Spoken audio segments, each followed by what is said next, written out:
Right now, Conor McGregor is aggressively doing heavy-seated leg extensions on a knee that, honestly, structurally speaking, exploded less than a month ago. Which is just wild to even think about. Yeah, it's crazy. And at this exact same moment, a former UFC title challenger is facing 3 felonies. Not because he's, a hardened criminal, but because Yeah. the very psychological armor that made him a world champion is just utterly destroying him outside the cage. Right, the system is just completely breaking down. Exactly. We are witnessing the human body and the human mind basically snapping under the weight of modern combat sports. Absolutely. From the dojo to the octagon, this is Budocast, your source for the latest in martial arts news, culture, and competition. From breaking fight results to evolving techniques, we cover it all. Let's get into it. Let's do it. So today, we are asking one overarching question for this deep dive, one that is really defining the current era of martial arts. Where exactly does the fragile human body fit into the modern billion-dollar algorithm of combat? Yeah, it's a massive question. I want you, the listener, to just imagine standing at the crossroads of ancient martial arts discipline and modern TikTok spectacle. Because that is exactly where today's sources are taking us. We are looking at an industry that is rapidly engineering new ways to extract virality, legacy, and profit from physical violence. It's basically a collision. Right, yeah. Collision between ancient disciplines and the relentless churn of the modern attention economy. Right, and the friction between those two worlds is creating a landscape that is fundamentally altering how fighters train, how they fight, and honestly, how they survive. That collision is the defining characteristic of this decade in sports. I mean, you have biological organisms, human beings with finite connective tissue, finite neurological bandwidth, and very real psychological limits. And they're being fed into a machine that demands infinite algorithmic engagement. Content. Exactly. The human body just wasn't designed to be a perpetual content engine. Yeah. But when you look at how the architecture of the fight game is shifting, from the corporate boardrooms to the actual physical geometry of the rings they fight in, well, the goal is clearly to optimize for maximum spectacle. Regardless of the physiological costs. Yeah, the cost is completely secondary. So let's start with the architecture being built in those corporate boardrooms, because that is where the blueprint for this new algorithm is really being drawn. Oh, absolutely. We've got the massive merger just finalized between the Professional Fighters League, the PFL, and Most Valuable Promotions, MVP. Right, Jake Paul and Nikisa Bedarian. Yeah, they're spearheading this. And Nikisa Bedarian isn't just, some guy with a spreadsheet. He is the former chief financial officer of the UFC. A major player. He was instrumental in the UFC's $4 billion sale to WME-IMG back in 2016. So you pair the guy who literally wrote the financial playbook for modern MMA monopolies with Jake Paul. And Jake Paul basically wrote the playbook for the digital attention economy. Exactly. What's your take on how this changes things? What's fascinating here is how it represents a total paradigm shift in how fights are made.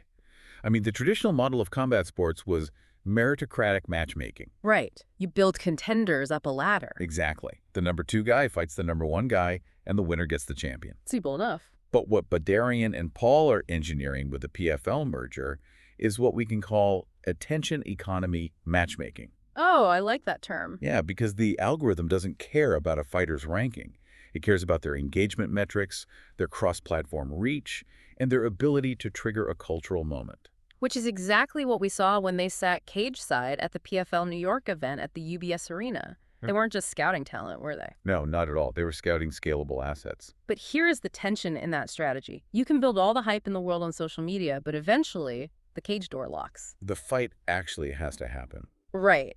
And the PFL New York event proved that you still need absolute terrifying martial arts proficiency to anchor the spectacle. Oh, absolutely.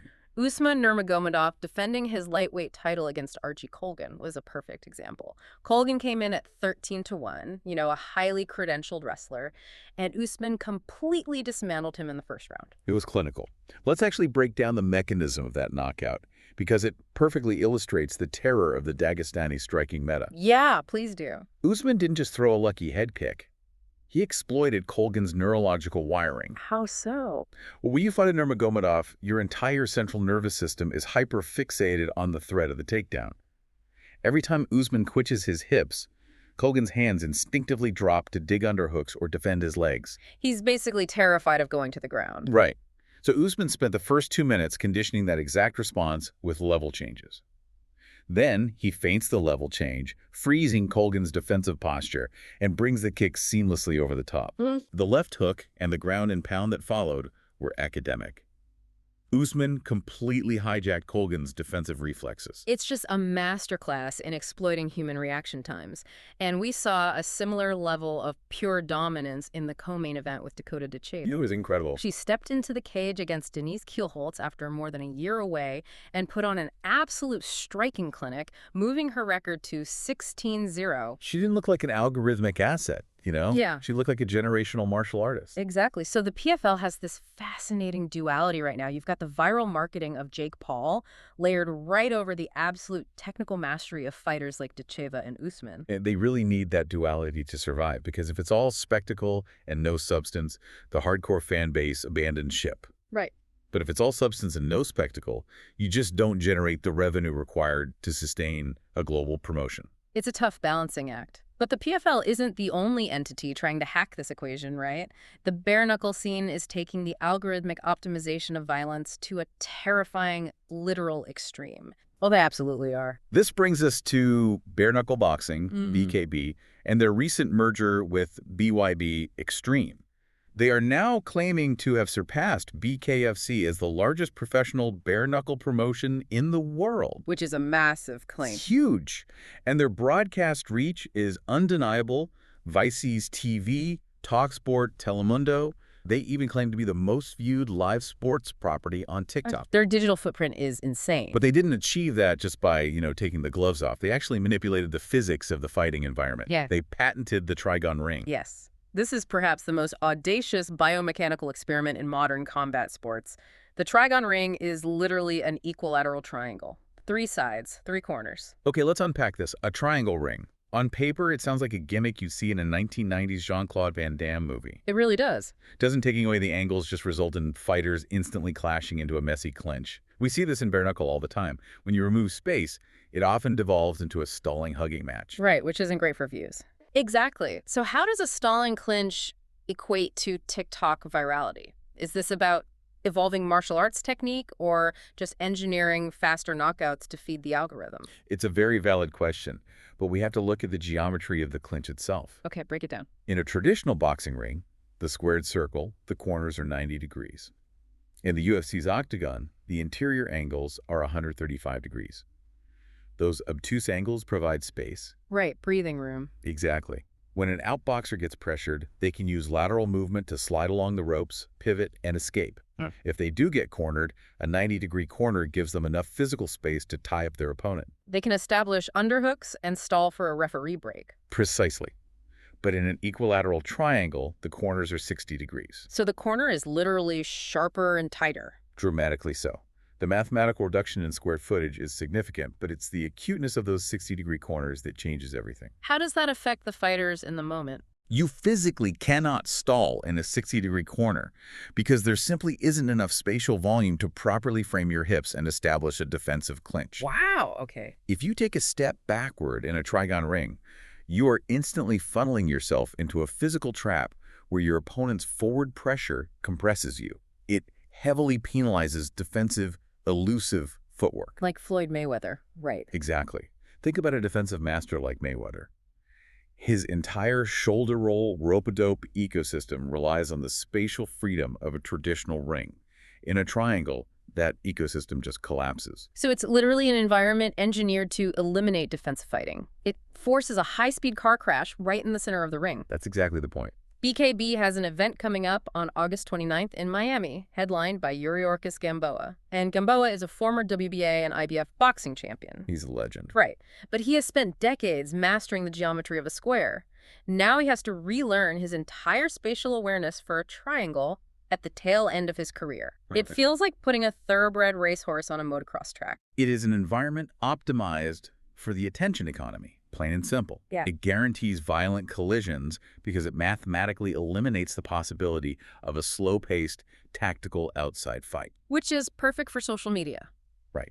It's the physical manifestation of the TikTok scroll continuous high-intensity stimulation, with absolutely no lulls in the action. Which is exactly the kind of stimulation Jake Paul is trying to engineer outside the cage. I mean, if BKB is manipulating geometry, Jake Paul is basically manipulating cultural tribalism. He's a master at it. He just issued a $1 million challenge to any NFL player who can outbox him better than he can run football routes against them. Yeah, that made huge waves. He claimed no NFL player could last 2 rounds in a professional boxing ring, but that he could step onto an NFL field tomorrow with 0 training and catch a touchdown pass from Patrick Mahomes. Delusional but effective. He even offered to send his private jet to fly contenders out to Puerto Rico. It is asymmetrical arrogance. It's deliberately designed to pit America's most popular sport against its most visceral one. Getting everyone talking. Exactly. Paul understands that the NFL commands a cultural footprint that completely dwarfs boxing. By insulting the athletic validity of football players, he triggers a tribal response from a massive audience that normally wouldn't engage with his content at all. But he actually got a response, and it didn't come from, a wide receiver looking for a quick payday. It came from Josh Hokett. Right. And for those who don't know, Hokett is a former undrafted San Francisco 49ers player who transitioned to MMA and is now an undefeated 10-0 heavyweight in the UFC. With 3 bonuses, I believe. Yes. Hokett responded with a quote, "Not only could I beat you in a boxing match, I'd beat you in any sport under the sun." A very direct call-out. And what did Paul do? He immediately dismissed Hokett as just trying to sell and chase clout. Of course he did. Here's where it gets really interesting. Hokett isn't just a random Twitter troll. He's a 10-0 UFC heavyweight. It's like Paul challenged the high school math club, and the star linebacker, who also happens to be an MIT physics prodigy, answered the call. That's a great analogy. Does Paul actually want that smoke? Or just the retweets? It exposes the reality that he is carefully curating his opposition. He absolutely is curating it. A fight with a 10-0 UFC heavyweight carries immense physical risk for just a fraction of the mainstream reward, especially compared to fighting a retired, highly recognizable NBA or NFL star. Right. The casual fan doesn't know Hokett. Exactly. But if we strip away the promotion and look at the underlying sports science of Paul's initial claim that an elite NFL player would gas out in 2 rounds of boxing, there's a fascinating physiological debate to be had here. Right, because on the surface, an NFL player is infinitely more athletic than a standard professional boxer. On paper, yes. If you look at their vertical leap, their 40-yard dash, their explosive power output, it's not even close. It's not. But athleticism is highly task-specific. NFL players are optimized for the ATP-PC energy system. The what? The ATP-PC system. They are required to generate massive maximal kinetic force for 6 to 8 seconds at a time, followed by 30 to 40 seconds of complete rest. Okay, the huddle. Right. Their bodies are built on fast-twitch muscle fibers that require vast amounts of oxygen to recover. Boxing and MMA operate in a completely different metabolic universe. Endurance over explosion. Exactly. They require sustained, high-intensity aerobic and anaerobic output for 3 to 5 minutes consecutively, with only a 1-minute rest in between. That's a massive difference. If you put a 250-pound NFL linebacker in a boxing ring and force him to throw punches for 90 seconds, his peripheral nervous system will literally flood with lactic acid. His shoulders will fill with lead, and his explosive fast-twitch fibers will completely redline. And that's just the cardiovascular tax. That doesn't even account for the neurological shock of actually getting punched in the face. Exactly. The neuroplasticity of a combat athlete is totally different. An NFL player is conditioned to deliver and absorb impact using their body as a projectile, heavily armored in pads and a helmet. Right, they brace for the hit. Yes, their central nervous system braces for impact. But a boxer is conditioned to see a punch coming in their peripheral vision, relax their neck muscles to roll with the kinetic force, and maintain absolute cognitive composure while their brain is literally rattling against their skull. Which is insane when you think about it. It is. The specialized neurological conditioning required to not panic, to not trigger that fight-or-flight response when you are trapped in a corner and taking damage, is something you simply cannot build in an NFL weight room. So Paul actually has a point. Yeah, so while Paul's claim about catching a pass from Mahomes is completely delusional, his assessment of a football player's aerobic gas tank in a boxing ring is physiologically accurate. It's the ultimate validation of combat sports as a nutritional science. You can't just muscle your way through a fight. Not at the elite level. And while Jake Paul is engineering these viral spectacles to build a billion-dollar brand, halfway across the world, There are fighters who are entirely rejecting the algorithm. Chasing something else entirely. Right. They are chasing a currency that a TikTok view count cannot quantify. Historical legacy. The pursuit of legacy. Yeah. It is arguably the most demanding path a human being can take because it requires a level of sustained physical and psychological perfection that defies standard deviation. And we're talking about the UFC pound-for-pound king here, Islam Makhachev. He is slated to defend his title against Ian Gary at UFC 330 in Philadelphia on August 15th. Huge matchup. But Islam is doing this at 170 pounds. He's moving up to the welterweight division. What stands out to me here isn't just the fight itself, but Islam's explicit rejection of the path laid out by his mentor, Khabib Nurmagomedov. If we connect this to the bigger picture, it is a profound philosophical divergence within the most dominant camp in modern MMA history. Yeah, let's look at Khabib. He retired at the absolute zenith of his career. He was 29-0, just 32 years old, the undisputed lightweight champion, and he simply walked away. Left it all behind. He retired because after his father and coach, Abdulmanap, passed away, Khabib made a promise to his mother that he would not fight without his father in his corner. It was a retirement rooted in deep traditional and familial duty. Right. But Islam, who grew up on the exact same mats in Dagestan, molded by the exact same coach, is taking a diametrically opposed route. A completely different mindset. He recently stated, "I am the best fighter in the world, but I want to be the best fighter to ever do this." He isn't just talking about defending a second belt against Ian Gary. He is explicitly targeting Anderson Silva's historic 16-fight UFC win streak. Which is legendary. Islam even said it's not going to be just 17 wins in a row, it's going to be many more. The contrast there is striking. Khabib's motivation was ultimately rooted in obedience and honor, right? Yeah. Once the patriarch was gone, the competitive fire was basically extinguished by a higher moral obligation. He conquered the sport and went home. Exactly. Yeah. But Islam is operating on a frequency of statistical, individual immortality. He is looking squarely at the record books. And those records are hard to beat. Anderson Silva's 16-fight win streak spanned from 2006 to 2012. In the context of MMA, where there are just infinite variables, a single slip, a slightly mistimed level change, a cut over the eye, a blown ligament winning 16 consecutive times against the elite of the elite is a mathematical anomaly. So what does this all mean? Islam isn't just trying to clear out a division. He's setting up camp at the top of the mountain and daring history to challenge him. That's a great way to put it. It's the difference between a conquering hero going home to his farm and an emperor deciding to rule the world forever. Can a fighter maintain the hunger when they've already won all the belts? How do you wake up at 5 a.m. to go endure the absolute torture of a Dagestani wrestling practice, just for a number on a Wikipedia page? And that relentless conquest takes a massive biomechanical toll. Islam moving up to 170 pounds to face Ian Gary introduces entirely new physiological variables. Right, the weight class change. He has to carry an extra 15 pounds of functional muscle and water weight into the cage. That alters his oxidative capacity.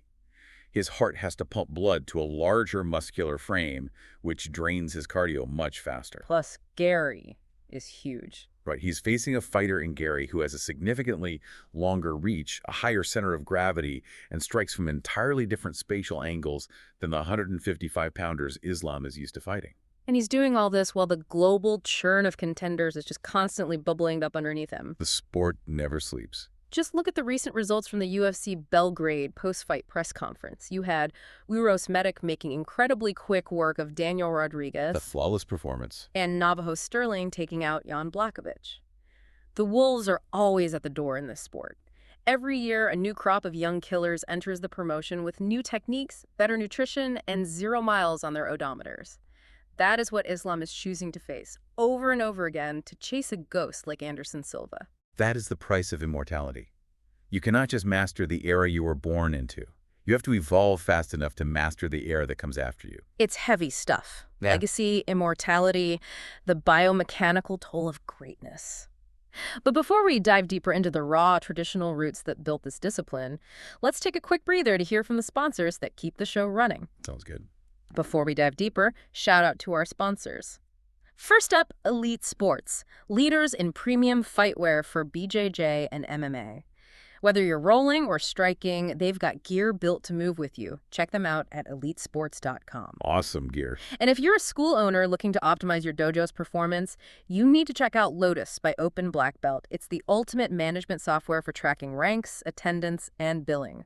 They are currently offering a free trial to our listeners. Streamline your business so you can spend more time on the mats. Visit openblackbelt.com to start your trial today. You can find links for both in the show notes. And if you've got a story, news tip, or question... All right, we are back. We spent a lot of time today dissecting the bright lights, the viral marketing, the algorithmic matchmaking, and the million-dollar legacies. The flashy side of the sport. Right.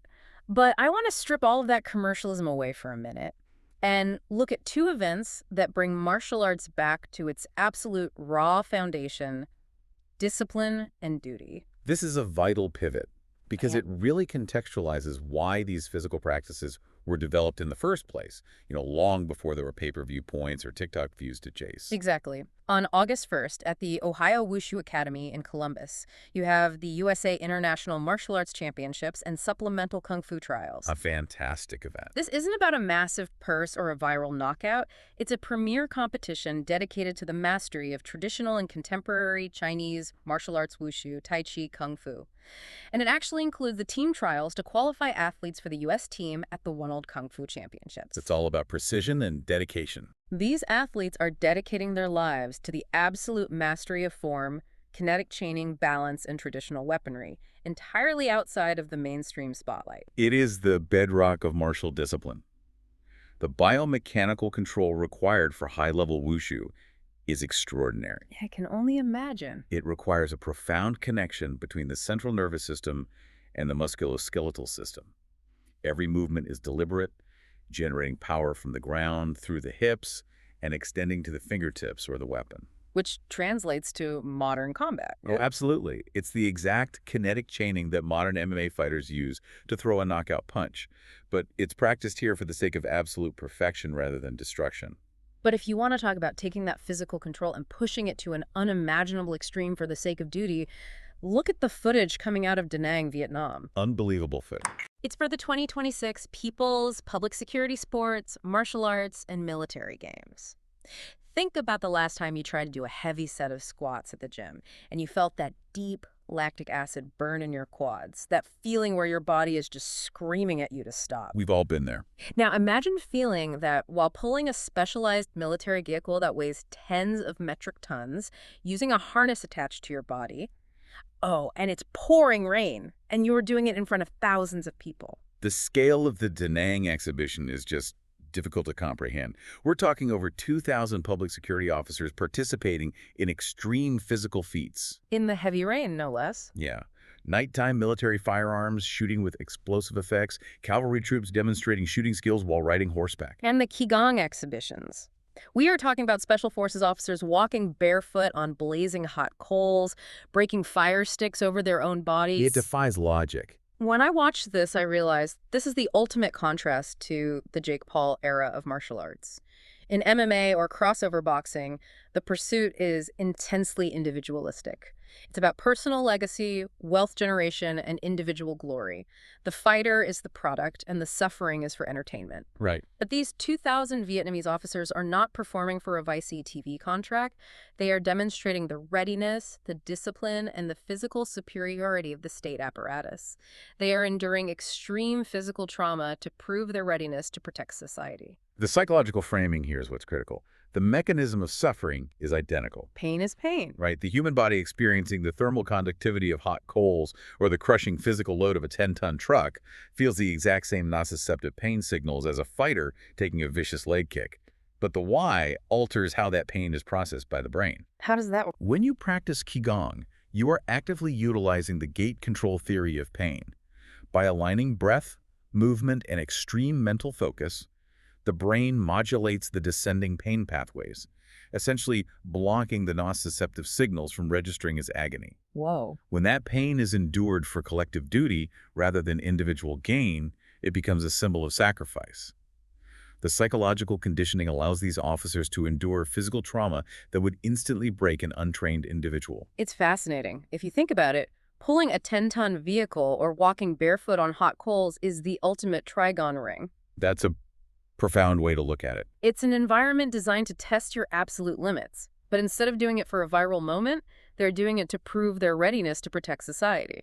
It's a completely different why behind the what of human suffering. Beautifully said. But whether you are walking on coals out of duty or fighting in a cage for legacy, there is one unavoidable truth. The human body has ultimate physical limits. The armor eventually cracks. Connective tissue snaps, bones break.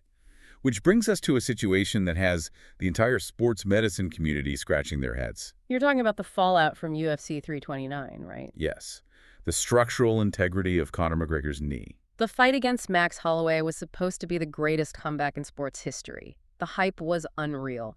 Instead, seconds into the first round, McGregor plants his foot, his leg gives out, and the fight is over. Total disaster. Heartbreaking for the fans. But what happened next is where it gets highly suspicious. McGregor releases an update claiming it's a torn ACL and meniscus, the exact same injury he suffered against Holloway years ago, just on the opposite leg. Right. He sees advancements in regenerative medicine and promises to return to competition by next summer. That is less than a 9-month turnaround for a blown-out knee. And that timeline, combined with the rehabilitation footage he is broadcasting to the world, completely contradicts standard orthopedic science. When sports scientist Dr. Brian Sutterer broke down the tape of McGregor's gym videos less than a month post-injury, the red flags were everywhere. Oh, they were glaring. Conor is posting videos of himself cranking away on a rowing machine and doing heavy seated leg extensions. And in all of this high-definition footage, there is zero visible swelling around the knee. None. Let's dive into the anatomy of why this is so alarming. The anterior cruciate ligament, the ACL, is the primary internal stabilizer of the knee joint. Okay. Its main job is to prevent the tibia, the shin bone, from sliding forward underneath the femur. When you suffer a full-thickness tear of the ACL, the joint loses structural integrity. Right. The knee capsule immediately fills with synovial fluid and blood. It swells massively. The exercises McGregor is doing are medically highly contraindicated for a fresh ACL tear. The leg extensions. Yes, a seated leg extension is what we call an open kinetic chain exercise. Because the foot is free-floating and the resistance is placed on the shin, firing the quadriceps creates immense anterior shear force. It literally pulls the tibia forward. Oh. If the ACL is torn, or if there is a fresh surgical graft, doing loaded open kinetic chain extensions places catastrophic stress directly on that fragile tissue. Standard protocol relies on closed kinetic chain exercises, like squats, where the foot is planted, engaging the hamstrings to protect the ACL. So Dr. Sutterer's conclusion was blunt. Either McGregor is a superhuman genetic mutant, or this is extremely atypical for a run-of-the-mill full-thickness ACL tear. The timeline simply does not add up with the visual evidence. Not at all. But I want to look at this through the lens of Nikisa Badarian's financial playbook that we talked about earlier. Conor McGregor isn't just an athlete. He is a billion-dollar corporate entity. Very true. He has massive sponsorships, investors, and an entire brand built on the projection of invincibility. Conor is posting energy drink ads while doing seated leg extensions on a supposedly freshly torn ACL. It's all about optics. It's like watching a guy whose car engine just exploded, aggressively revving it in neutral to prove to everyone it's fine. Are we witnessing medical miracles or just smoke and mirrors? Because the second the investors and the fans realize the physical asset is genuinely broken, the crossover spectacle dies. That is the immense, unseen pressure of modern combat sports. Fighters feel immense pressure to project invincibility even when severely compromised. They can't show weakness. No. They are trained to deny pain in the cage, but the financial architecture demands they deny vulnerability outside of it.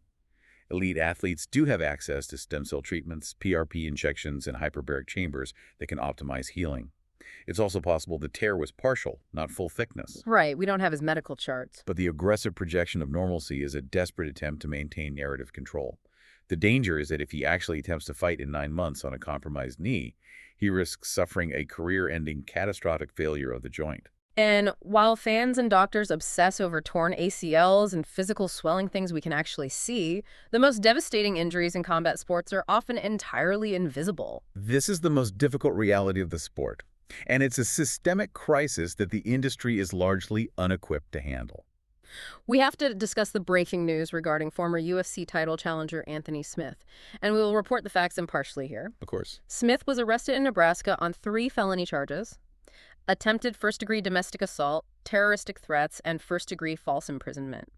He turned himself in and was released on a $500,000 bond. A very serious situation. His manager, Brian Butler, released a statement urging the public not to rush to judgment and asking for privacy.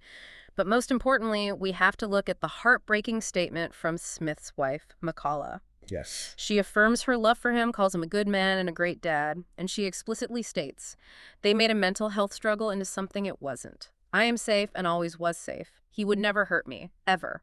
I called for help to protect him from himself." This raises an important question about the severe stigma surrounding mental health in combat sports. It really does. Let's examine the neurological rewiring required to be a professional fighter.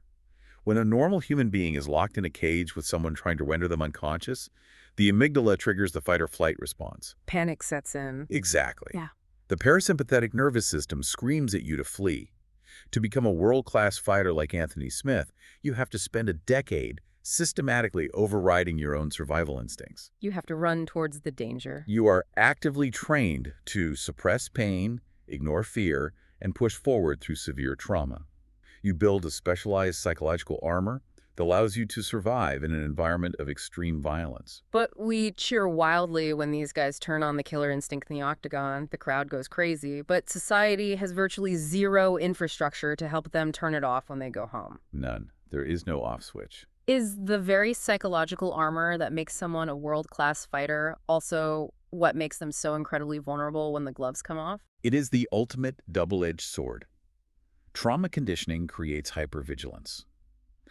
If a fighter is suffering from a mental health crisis, that specialized wiring can go into overdrive outside the cage. They lose their normal release valves. Yes. And analyze the tragedy of what happens when authorities are called. When a family member recognizes a severe crisis and calls for medical or psychiatric help to protect the fighter from themselves, the system fails. Law enforcement isn't equipped for this. They rarely differentiate between a severe mental health crisis and criminal intent in the heat of the moment. Because when the police arrive, they don't see a patient suffering a medical emergency. They see a 205-pound professional cage fighter in distress, and they interpret it as a threat. Precisely. Makhachev Smith's statement is a desperate plea for context. She is stating her husband is sick and needs help, and the system's response is to hand him 3 felonies. It highlights the profound lack of psychological decompression protocols for the athletes who sacrifice their brains for this industry. It's a heavy, deeply sobering reality. We demand so much of these athletes, and we understand so incredibly little of what it actually costs them. So I want to leave you, the listener, with a final thought to mull over. Consider the journey of the modern martial artists that we've explored today. It's quite the journey. We expect them to bleed for our entertainment, trapped in triangle rings designed specifically to generate high-speed collisions for the algorithm. We expect them to heal like comic book characters in record time just to keep the corporate hype train moving. And the venture capital flowing. Exactly. And then, after demanding that they rewire their nervous systems to survive years of brutal combat, we expect them to effortlessly switch off their adrenaline, suppress their trauma, and act like completely normal members of society the exact second they return to their families. Which is impossible. Perhaps the true necessary evolution of combat sports isn't about finding a new mathematical geometry for a boxing ring. Perhaps it isn't about setting up a billion-dollar corporate merger or a new viral crossover. It has to be deeper than that. Perhaps the real evolution is finally recognizing and actively protecting the incredibly fragile humanity that exists underneath the fighter's armor. Think about that the next time you watch someone make the walk to the cage. Absolutely. That's it for this episode of Budocast. Thanks for joining us as we break down the latest in martial arts. We'll be back soon with more news, stories, and insights. Until then, train hard, stay humble.